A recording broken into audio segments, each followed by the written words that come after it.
What's going on, everyone? It's Mike back again here on the Blue Boys Network. And of course, I've got Connor from the biggest Leeds fan channel at this point. Are you getting there now? You're almost there, aren't you? Yeah. But I guess I'm a humble brag, but there's a lot of good channels out there, mate. But yeah, Yeah, love that. Love that. going along. Threw him under the bus straight from the back there. He didn't even know that was coming. Brilliant. Did I get out of that? Did I get out of that all right or not? You did really well there. Yeah, You did good. really well. Obviously, there was only one man I was going to come to for the preview, and that would be Connor. Everton Leeds. I mean, from an Everton perspective, and before this video, I said, look, I try not to swear so much on my videos anymore, but from an Everton perspective, I am shitting myself for this game. I think that's the best way of putting it. What's your thoughts? What are you scared about in this game as a Leeds fan? After last night's fantastic performance, dead and buried against Villa, you was 3-1 down, finished.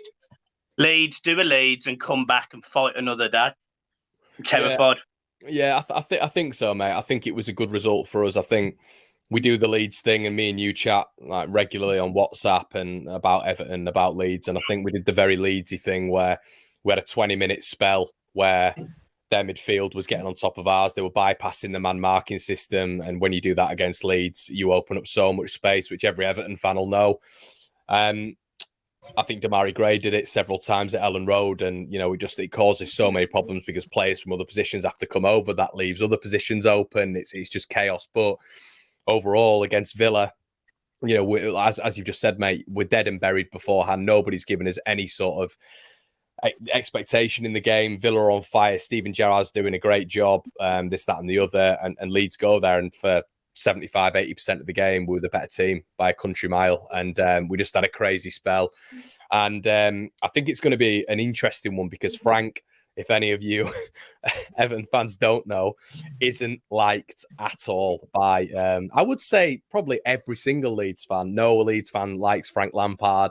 Harks back to the Derby County days, Spygate, if you're all very aware of that. Chelsea days, obviously Leeds don't like Chelsea at all. So yeah, there's a culmination of things of why Frank Lampard isn't liked by Leeds fans. So a lot of Leeds fans will be going to Goodison and giving him a lot of stick. So what I'm getting round to really about this game is this is Frank Lampard. Honestly, mate, Frank Lampard, this will be his cup final outside of the top four. Outside of the top four, he hates Leeds. So he'll be getting all the boys well up for it. So you asked me at the start, what sort of game am I expecting? This, that, and the other. That is why I'm nervous about this game. If he wasn't there, if it was Benitez, if it was Ancelotti, I'd be much more encouraged, especially after what I saw last night. Lampard is a little bit of I don't want to call him X factor because it gives him credit.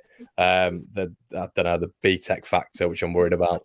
Do you know, it's mad because I've read, I'd read a lot of stuff on Twitter, a lot of Leeds fans, digging out Frank and, Frank hates us and all of this. And I actually didn't realise the content. I completely forgot. By the way, I don't want to offend any Everton fans there. I realise I've just thrown your new manager, your new hope under the bus. Like, it's just a Leeds thing. It's like you guys with Gerrard. You guys do not like Gerrard. We have the same distaste for Lampard. It's fine. I'm pretty sure everyone understands that it's allowed. That's what football's about, and it would be very boring if there wasn't that aggressive rivalry in individuals and teams. But yeah, I didn't realise the context, and I'd completely forgot about the whole Cameragate thing. Yeah, I completely forgot about all of that, and I thought Bielsa was really naughty at the time. Actually, I thought it was really, really naughty. Frank, mate, that's Frank, the media guy. There you go. I didn't realise there was such context behind it, so it's fantastic. Just interesting then, just a little history lesson for us Everton fans. Why Chelsea Leeds? Why do they hate each other? Oh, we have done since Dirty Leeds, the Dirty Leeds tag, 1970, 1975, and 1980, really. We played Chelsea numerous times, played them in 72 in the in the FA Cup, and we played a replay, and it was classified as the dirtiest two games in history, and it was kicked off, and it all sparked from then onwards, really. And yeah, we had an owner. We all know about awful owners at Leeds. We had an owner called Ken Bates, who was the ex-Chelsea chairman, who essentially ran Leeds into the ground, did nothing for us. And yeah, mate, it was just an awful period. We had Dennis Wise as manager for a period of time. Afterwards, he said some distasteful things about Leeds. So basically, mate, there's a whole thing with Leeds and Chelsea. There always has been. Aside from Man United, Chelsea are the team who Leeds fans dislike the most. So there you go. Blimey. So if you get a result against Everton, then I'm going to get loads of voice notes from you, and I absolutely absolutely buzzing your teeth. I want everyone to know that it's not Everton. I like Everton. Listen, me and you have had so many chats, and I do classify Everton, Villa, Leeds, Newcastle almost in the same bracket in terms of like, you know, working class clubs, the same sort of stature in historical terms. Obviously, Everton have won so much in terms of first division titles, but, you know, in terms of crowd, fans globally and all this sort of stuff. So I categorize all those four clubs, and I do have a real affiliation for those clubs. It's not about Everton. I'll be happy if we beat Everton, but it's more of a Frank Lampard thing, trust me. No, that's fair enough. That's more than allowed. Trust me, the subs on the channel are fantastic. They'll love you for your honesty, and obviously they'll remember you for the watch along that you did with me as well. When I absolutely think that was the Spurs one, and we almost scored at the end, and I lobbed my headphones at the screen and everything popping off my YouTube history. I was fuming. Right, well, let's get into Leeds then. Let's get straight into it. Who's the danger man? Who's going to be Everton? Who's going to be your ball carriers, your goal scorers? Give me a rundown. Well, we had a bit of a weird night last night, Mike, because a lot of it we look at Rafinha and you've watched Rafinha. Rafinha is a freak. I'll put it lightly. He's a complete freak. I mean, me and you spoke a while back about us playing each other, and I saw Mikalenko up against Josh Sargent, and I said if he's doing that against Josh Sargent, he's going to have a rough night against Rafinha. Rafinha's ended about 8 players' careers since he's been at Leeds, so yeah, he's definitely the danger man. He's the star boy. But last night against Villa, really, really weird, and I don't know if this is going to play into Everton's hands, but for the first time since he's been at Leeds, he was anonymous, completely anonymous in that game, and I think if he was on pomp, we'd have won that game, because obviously he's the star quality, but he's completely off it. Jack Harrison stepped up. Dan James was phenomenal. Rodrigo was brilliant. So, yeah, I mean, they're sort of a selection of the players that you'd be looking at, really. But, yeah, Rafinha, mate, is the... he's I mean, you've been speaking to me about Richarlison and maybe how he's not been hitting those dizzy heights consistently. I mean, Rafinha's had, I think now it's 26 goal involvements in 48 games for Leeds, which is just phenomenal. He's a freak, mate. I keep saying it, but he is. So probably Rafinha, your ball carriers will be Click and Rodrigo. Click, who's been in the system for 4 years now, sort of understands how to open space for your other key men, and Dan James, who's doing all right. 3 goals in 4, doing okay. Yeah, he's got that pace, which worries me about Dan James. He's got that. He's got that ability to run past a man, and Everton, let's be honest, haven't got the quickest back line, so that worries me. Rafinha always seems to score against Everton, or at least get an assist, so that worries me. Worldie at the start of the season as well, wasn't it? Unbelievable. Cuts it. I mean, it was very similar to the goal he scored at Goodison as well. He cuts in on the left-hand side, and you know, you just sit there and you know it's coming. You know it's coming. Do you know what, though, Mike? Arguably, unlucky for you boys, but probably 2 of his better goals he scored for Leeds as well.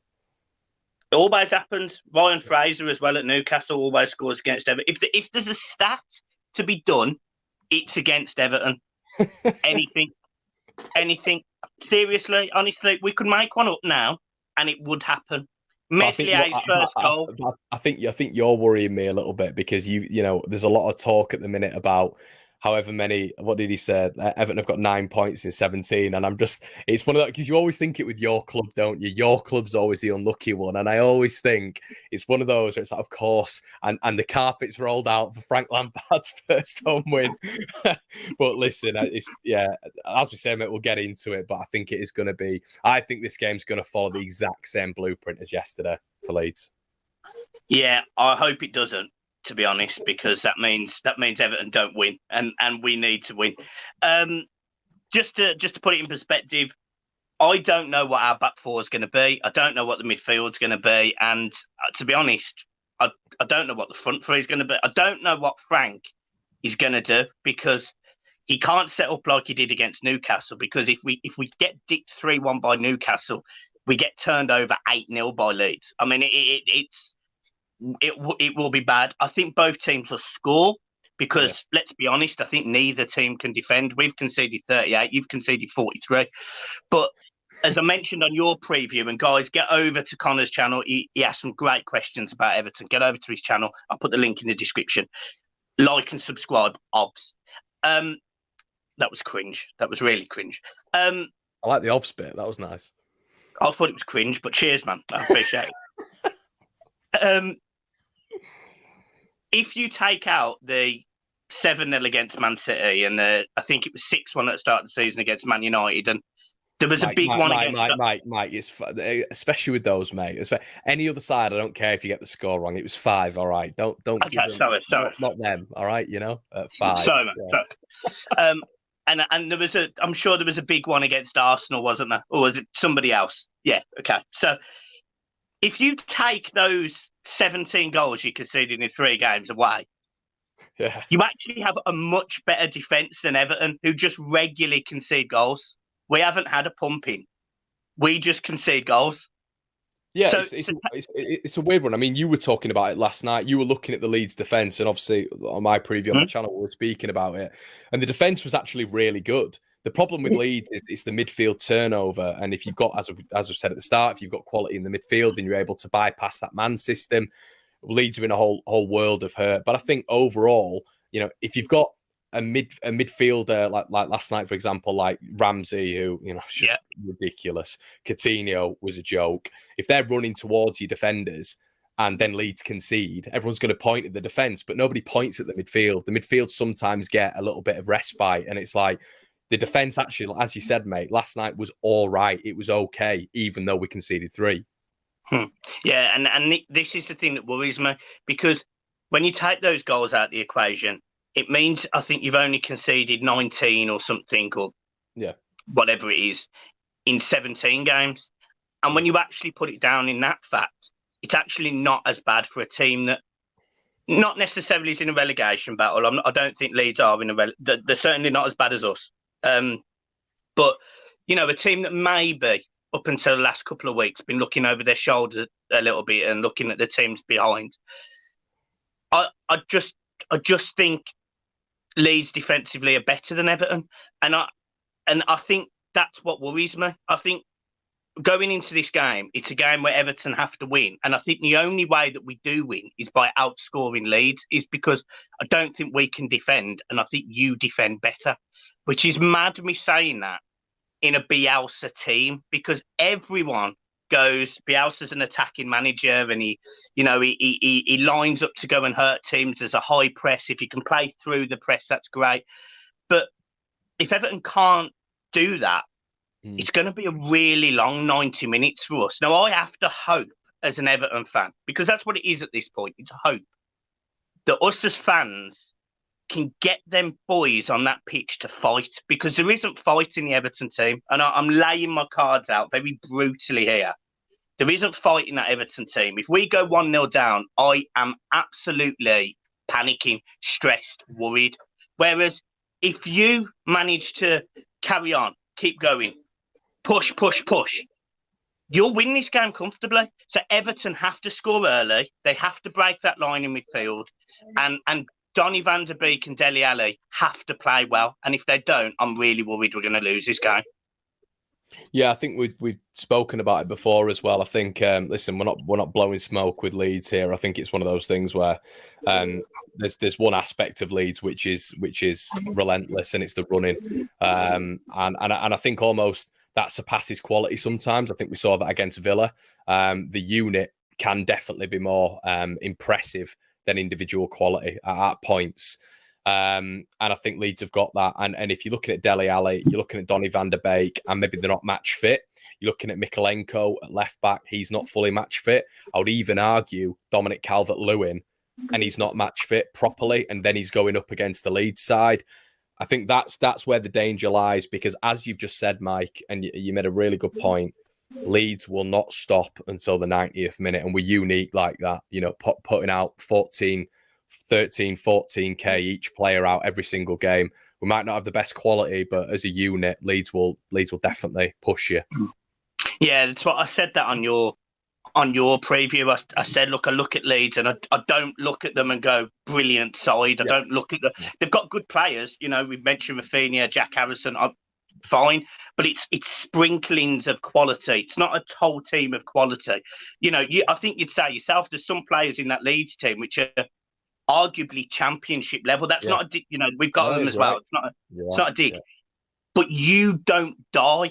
Whereas Everton are quick to die. You know, we went 1-0 up against Newcastle, concede within 100 seconds.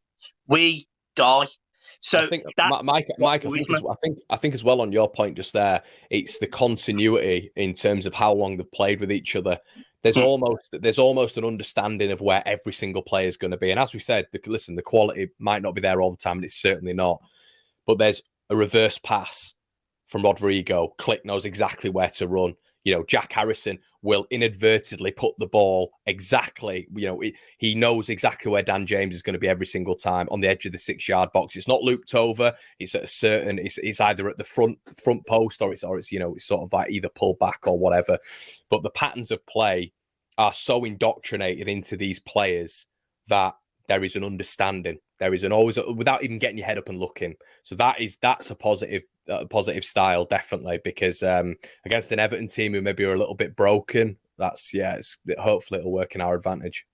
Yeah, from an Everton perspective, and anyone who obviously subscribes to the channel, you'll know that after the Newcastle game, I was very concerned. I actually said, look, I think we could go down. I actually come out and said, I think we'll finish 18th. I think if Everton lose this game, I genuinely think that's a possibility, like a strong one with the last 8 games we've got. We need to win 6 or 7 games at home.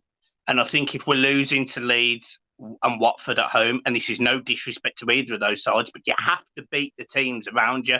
And if you can't, you're in trouble. It's really weird, actually, because in the last 17 games, in the 9 points we've picked up, they've been against Tottenham, Man United, Chelsea and Arsenal, and we've lost to everyone else. So it shows that Everton have got the quality to perform, get results. We're just not seeing it, and that's what worries me. So I'm hoping for a huge performance from Everton. I'm hoping from a Brentford style, you know, real gung-ho attack, press Leeds, get in behind the channels, utilise our midfield, maybe the quality of Dele Alli and Donny van der Beek, as you say. Hopefully they sort of go past that tiredness and lack of game time and sort of want to make a point, want to make a stand and show how good they can be. I'm hoping Calvert-Lewin's raring at the bit to go and get a goal because he's been injured for a lot of the season. And I'm hoping that the defence have got that ambition to go, you know what, we know we've been poor, but we need to keep a clean sheet. And I'm hoping Pickford keeps his head. This isn't me going, I expect it. This is me hoping. And that's where Everton are right now. It's hope. It's not me coming into this game confident. And that's what hurts about being an Everton fan right now. We've got no confidence, home or away. And for 95 minutes on Saturday, every single Everton fan has to sing for 95 minutes and back every single one of those players. Every poor pass, get over it. Every poor shot on target, get over it. Every time there's a bad tackle, get over it. We need to be into Leeds. We need to hurt Leeds, and I mean in a atmospheric sense. You know, scare them a little bit, and that's something that's really difficult to do against Leeds. So, kind of all that being said, the last point of this video: what is your score prediction? I think you made a good point earlier, mate, about the amount of goals we concede, and I've got a feeling. I said this to my dad earlier. I think Everton are going to score 2, and I think then it's up to us whether or not we can get 2 or 3, which it seems to be. Yeah, I mean, you look at West Ham, and that was a nuts game. Then you look at Villa, and that was a nuts game. And I've just got a feeling that this is going to be another one. This is what Bielsa absolutely loves. So yeah, I think we'll score because I think your defence looks abysmal at the minute. I think Yerry Mina would have helped that. But I think we will score. I think it'll be the exact same as what it was, mate, at Ellen Road. I think there'll be big chances either way, and I think it'll be 2-2. Yeah, I think from my perspective, and I think I predicted it was more hope because we need a win, to be honest. But I'm hoping that Everton win 3-2. But honestly, this game could be 4-4, 3-3. It could be both teams counter-attack each other and it finishes 1-1. What's for certain, there's definitely no clean sheets in this game. Both teams to score, honestly, you can put your mortgage on it. Yeah. I'm really hoping Everton get 3 points. And all jokes aside, I really hope that we can keep the 4 teams below us. But I'm worried that Newcastle and Norwich are going to pick up points, and that will definitely drag Everton into the shit. Norwich are a bit of a nightmare at the minute, aren't they? They're just. It's Dean Smith. I always thought he was a decent manager. I thought he took Villa as far as he could go, and I thought if there was any manager that could keep him up, it would be him. Got a good run in as well. I think they've got Burnley at home. I think they've got Newcastle at home and some other bottom team at home. Yeah, so they've got a decent few games. So it's a bit like And Zaha's not doing us any favours either, just spooning that penalty. But there you go. Yeah. I thought it was alright at first because I thought, he's really buying for that Everton move in the end, but then he misses a penalty, and I thought, right, we'll leave it there. Connor, as always, it's been an absolute pleasure. Thanks for coming on the channel. I'm absolutely dreading this game. I dread every game, but I'm dreading this game in particular. Good luck for the rest of the season, apart from Saturday. I don't want to admit I can't wish you good luck because you're below us. But yeah, I like Everton. That's all I'll say. Yeah, that's fine. I certainly don't hate Leeds. Let's just say that. And there's a lot of teams in Premier League I hate currently because they're all better than us. So I don't hate Leeds. Everton are bottom of the form chart as well, which also doesn't help. So guys, make sure you go over to Connor's channel. His preview with me, I don't know when it will be out, but it will be out at some point. So just keep posting for it. Just hit subscribe and the bell, and the notification will go off, and then just delete all of that after. Guys, it's been a pleasure as always. I'll see you soon. Peace.